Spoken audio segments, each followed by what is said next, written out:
हम अपना 80वां यानी कि ये 80वां जो स्वतंत्र दिवस मना रहे हैं। इससे पहले 79 हो चुके हैं।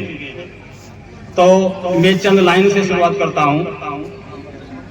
पानी न हो तो नदियाँ किस काम की, आंसू न हो तो आंखें किस काम की, दिल ना हो तो धड़कन किस काम की, अगर हम वतन के काम ना आए तो ये जिंदगी किस काम की। काबिल अदब और काबिल एहतराम जनाब सदर अजीज, मेरे साथियों, प्यारे बच्चों, आज आप सभी को 15 अगस्त जश्न आज़ादी बहुत बहुत मुबारक। आज हम यहाँ जश्न आज़ादी की खुशियों में शामिल होने के लिए आए हैं। जिस तरह से हम सुबह तैयार होकर नहा धो के एक इल्म सीखने के लिए इदारे की तरफ चलते हैं और एक हमारा एक अलग तरह का जुनून होता है हमारे अंदर, खुश और खुर्रम रहते हैं। और धीरे धीरे जैसे टाइम बीतता जाता है, अगर हर पीरियड में स्टूडेंट लगन के साथ पढ़ रहा होता है तो उसका मन पढ़ाई में लगा रहता है। अगर थोड़ी भी गफलतबाजी उसके दिमाग में आ जाती है या किसी कारण से टीचर कमरे में नहीं गया या छुट्टी पे है तो बच्चा अपने आप को एक थका सा महसूस करता है और वो बोर सा होने लगता है। उसे एक एक पल बड़ा महसूस देता है। ऐसा होता होगा ना? ऐसा होता है। तो ठीक उसी तरह से आज हम जश्न आज़ादी का 80वां मना रहे हैं और फिर भी हमारे अंदर वो उत्साह नहीं है जो होना चाहिए। सोचते कुछ और हैं, होता कुछ और है। वरना चाहिए कि हम उन जाबाजों को कुछ इस तरह से याद करें कि चेहरे पे मुस्कुराहट हो, दिल में जोश हो। काश अगर वे हमारे शहीद हंसते हंसते फांसी का फंदा ना चूमते तो आज हम इस तरह से ये जन सैलाब के साथ, खुश इसलबी के साथ ये जश्न ना मनाते। अगर वे उस वक्त हंसते हंसते ना बल्कि रोते रोते फांसी पे चढ़ते तो हम ये मौका जो है वो गम के साथ मनाते।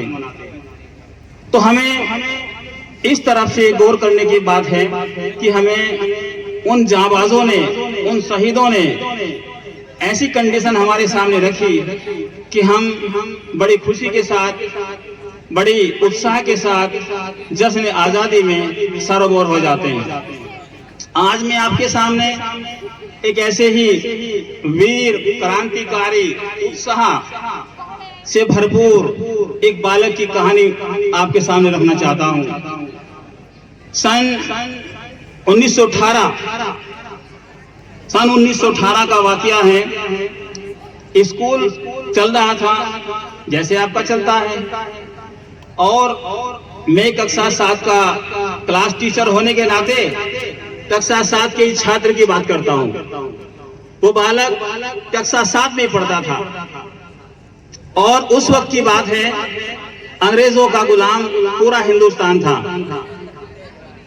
और किसी कारणवश उस स्कूल के अंदर अंग्रेजी हुकूमत की जो गवर्नमेंट पुलिस थी वो घुस आई और कक्षा 7 का बालक जो अपनी पढ़ाई में मशगूल था अपने क्लासमेट के साथ, और वो क्लासमेट जो था उसका नाम राजा राम भारती था।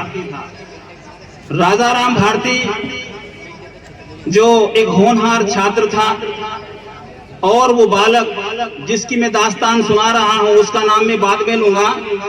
और ये मैं आपके अंदर एक सवाल छोड़ रहा हूँ कि जो दास्तान मैं सुना रहा हूँ वो किस बालक की है। अगर आपने सुनी होगी, किसी बड़े से सुनी होगी, किसी प्रोग्राम में सुनी होगी, कहीं सुना होगा तो आप उसको सोचना, मुझे लास्ट में बताना कि ये बालक का नाम ये था।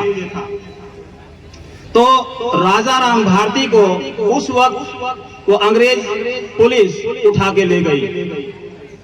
उसका जो साथी था वो बालक जिसकी मैं कहानी सुना रहा हूँ आपको, उसके दिल को झकझोर दिया। ब्रिटिश हुकूमत अचानक घुसी और बालक को क्लासरूम से उठा के ले गई। उस बालक के मन में एक अजीब सी निराशा छाई और दिल में नफरत भर गई इस अंग्रेज हुकूमत के खिलाफ, और मन ही मन में बहुत कुछ करने की सोचने लगा। घर आया, घर आके सारा वाकया अपनी माँ को बताया कि मम्मी मेरे साथ में स्कूल में ऐसा ऐसा हुआ है और मुझे बहुत दुख हुआ है और जोश भी है। माँ ने उसको समझाया कि बेटा कोई बात नहीं, आप शांत रहिए, हो सके कोई गलतफहमी का शिकार वो हो गई हो और उसको छोड़ देंगे। खैर बालक उस वक्त तो मान गया, लेकिन धीरे धीरे उसको कहाँ रहा जाता था, क्योंकि क्लास का मैटर था और क्लास में ऐसा वाकया हो गया तो भूलने वाली बात तो थी ही नहीं। तो उस वक्त उसके जहन में एक अजीब से ख्याल पैदा होने लगे, और वो ख्याल भी ऐसे कि काश ये हुकूमत से हमें निजात कैसे मिले, इस गोरी हुकूमत से हम किस तरह छुटकारा पाएं और किस तरह से इससे हमें आज़ादी मिले। ऐसे ऐसे सवालात उसके जहन में उभरने लगे। माँ को अंदेशा हुआ कि मेरा बेटा एक अलग तरह की एक्टिविटी जाहिर कर रहा है, लेकिन माँ तो माँ होती है, बच्चे के जो चेहरे पर शिकन होता है वो पहचान लेती है कि मेरा बेटा किस तरफ किस लाइन में जा रहा है, कैसी इसकी एक्टिविटी दिनचर्या बदल रही है। लेकिन माँ से रहा नहीं गया।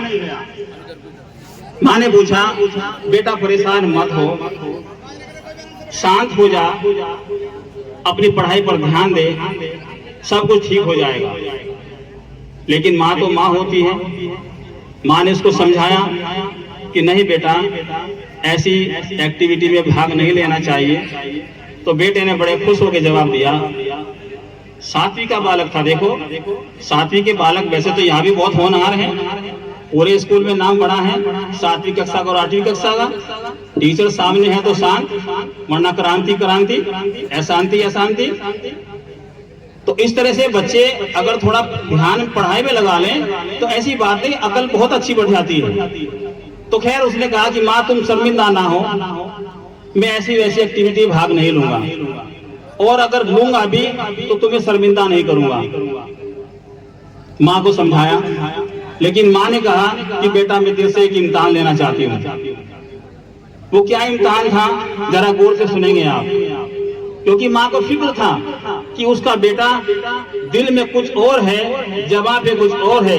उसे पता है कि देशभक्ति का जज्बा इसके अंदर निकलने लगा है। देशभक्ति का जज्बा था उसके चेहरे पर, उसके हाव भाव पर निकल रहा है। तो उसने कहा कि बेटा मैं आज तेरा इम्तिहान लेना चाहती हूँ। उसने कोई बात नहीं माँ, मैं तुम इम्तिहान ले लीजिए मेरा। तो उसने एक चिराग मंगाया, दिया जिसे जाते दिया कहते हैं, और दिया जलाया उसने, और बेटे को कहा कि बेटा अपनी हथेली चिराग के ऊपर रखो। अब देखिए माँ को उसका इम्तिहान लेना था कि मेरा बेटा कितना फौलाद है, अंदर से कितना कठोर है, ये जानना था कि कहीं बुज़दिल तो नहीं है। लेकिन बेटा भी कहाँ था बुज़दिल। उसने तुरंत हाजिर जवाब होकर दिए के ऊपर हाथ रख दिया। हाथ लो के ऊपर है, लो जल रही है, हाथ जल रहा है, बच्चे का चेहरा मुस्कुरा रहा है।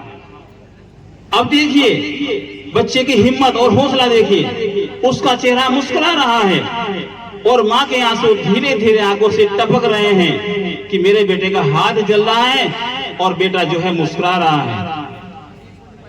इस बात को देखते देखते माँ का कलेजा भर आया और उसने बेटे का हाथ उस लो से हटा लिया और गले से लगा लिया कि बेटा मुझे आज पूरा यकीन हो गया कि वाकई फौलाद है, कोई ऐसा काम नहीं करेगा जिससे मेरा सर झुक जाएगा।